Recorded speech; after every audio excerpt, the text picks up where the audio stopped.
Mungu amenipa ujumbe.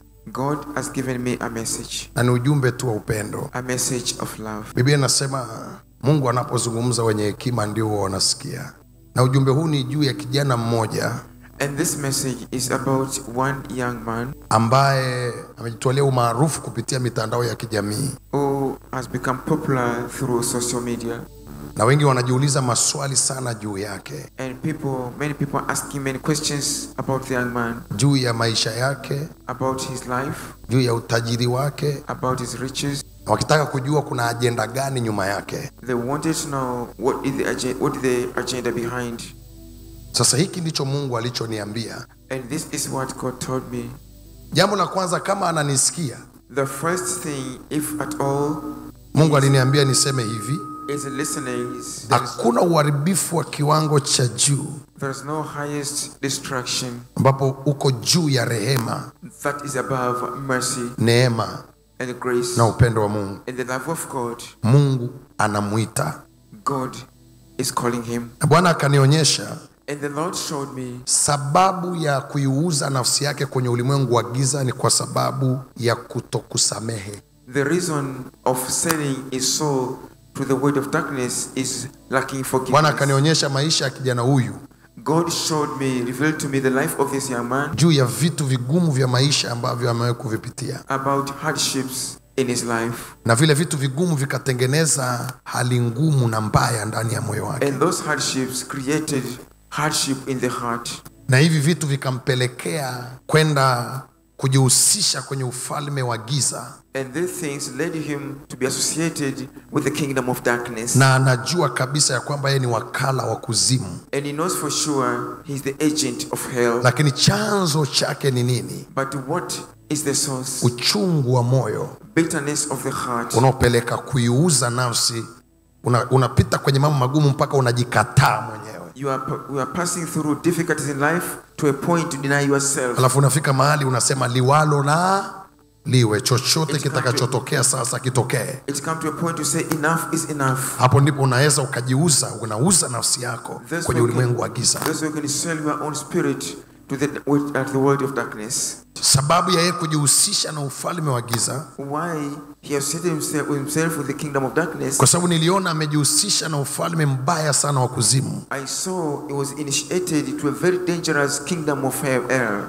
Ni ufalme ambao unaonekana una nguvu katika dunia ya sasa. It's the kingdom that is seen to be strong in the modern world. Na nikamwona akiutumikia kwa nguvu kubwa. And I saw him serving that with all diligence. Nikaona hii nguvu pia ikimwendesha mpaka kwenye vina vya maji. I saw this power driving him to the deep depth of kwa water. kadri siku zinavyoendelea, kwa kadri hiyo anaendelea kwenye initiations mbaya. And the days are moving on, he keeps on in worse initiation. Mungu anasema haya kwa sababu vijana wengine nao wameanza kuwakamata na kuwaunganisha kwenye mfumo wa giza. God said this because he started now initiating other young people to the world of darkness. Bwana akaniambia niseme hivi. The Lord says to say like this. Watu wote waliomfuata, all people who followed him, Mungu anaenda kuachilia mgawanyiko.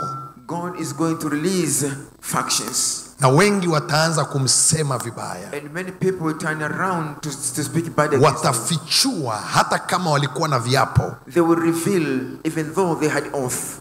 Kwa nini anaruhusu namna hiyo? Why does he God allow that? Ilinishtua sana hichi Mungu alichoniambia.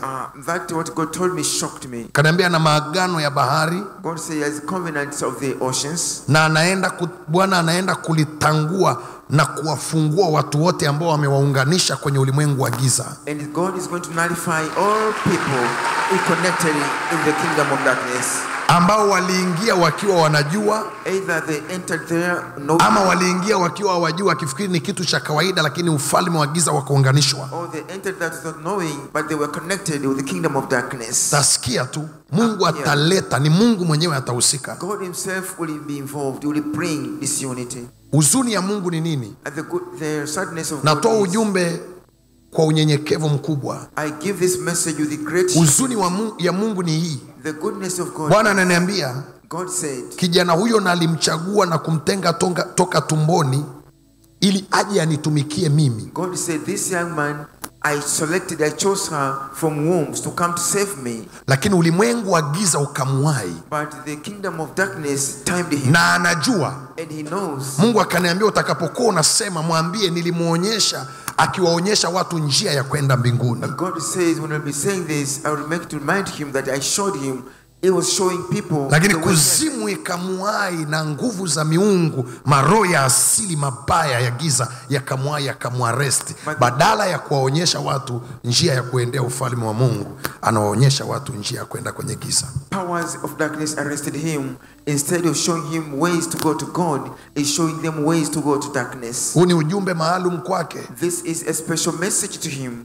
Najua madhabahu wanazozitumia zilivyo, anazifikiri zina nguvu kiasi gani. I know how he thinks the altar he saves are very strong. Lakini Mungu ameshaamua kuingia kati. But God had decided to intervene.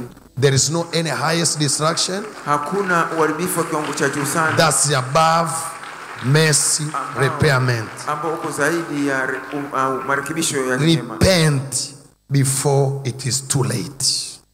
Tubu kabla haujachelewa.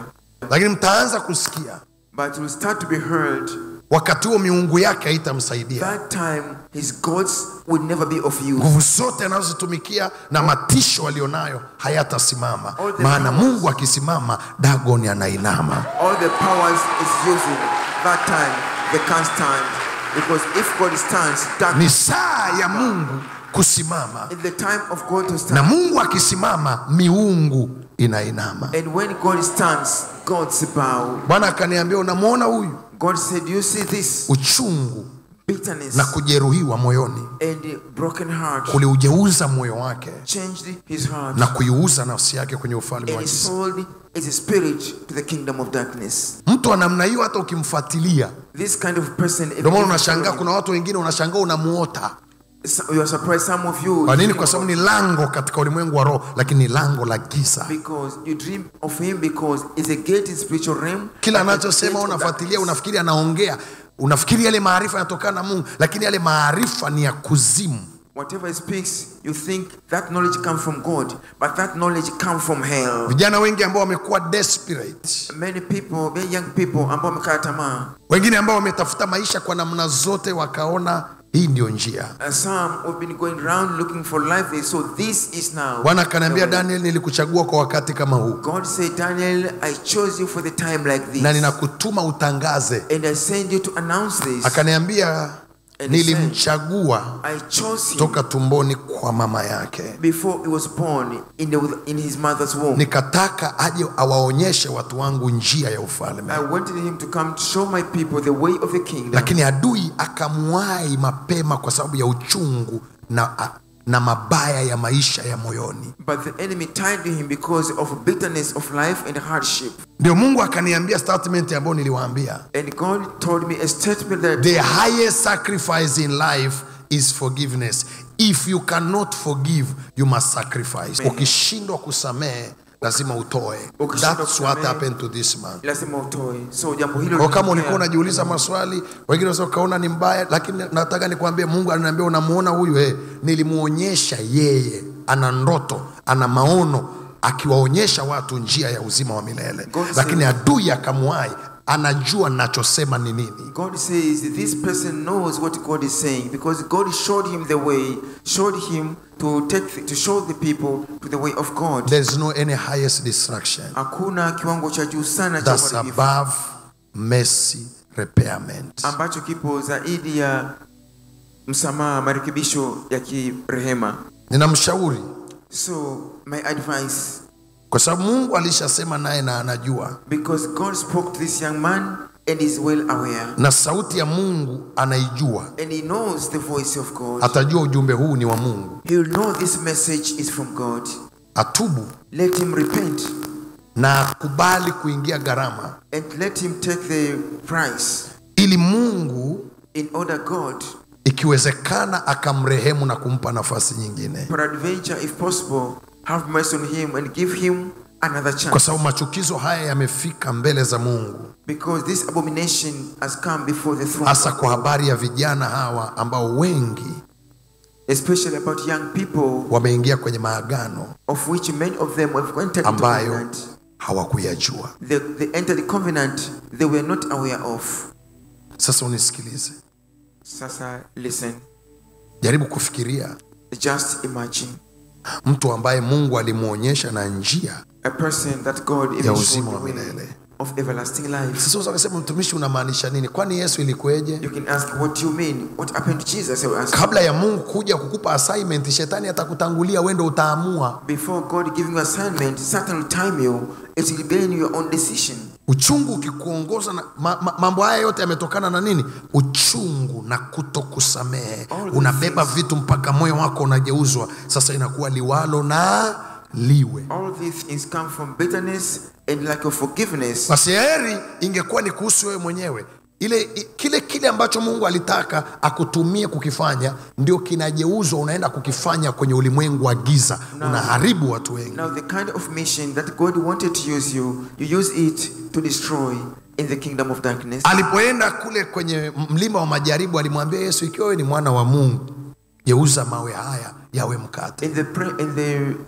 In the temptation mountain, Satan went to Jesus and said, if you're the Son of God, change these stones to become bread. Geuza haya yawe mkate. Change the stones to become bread. Lengo la adui nini? What was the mission? Yesu angeshindwa kwenye mlima wa majaribu, asingekuwa na haki ya kwenda msalabani. If Jesus failed in the mountain of temptation, he would not have legal right to walk to the cross. Kwa wale ambao walikuwa wanajiuliza maswali juu ya huyo kijana, hicho ndio Mungu anavyomjua na hivyo ndivyo alivyo. So people have been asking questions about the young man. This is what God is telling me, and this how he is. Bado Mungu anampenda. Still God loves. Na watu wote Mungu anaowapenda huwaonya. And all people God loves warn them. Na watu wote Mungu anaowapenda, And all the people God loves, hakika yake, surely waita warudi kwake. he calls them back. Repent Tubu before it is too late. kabla hujachelewa. Repent Tubu before kabla it is hujachelewa. too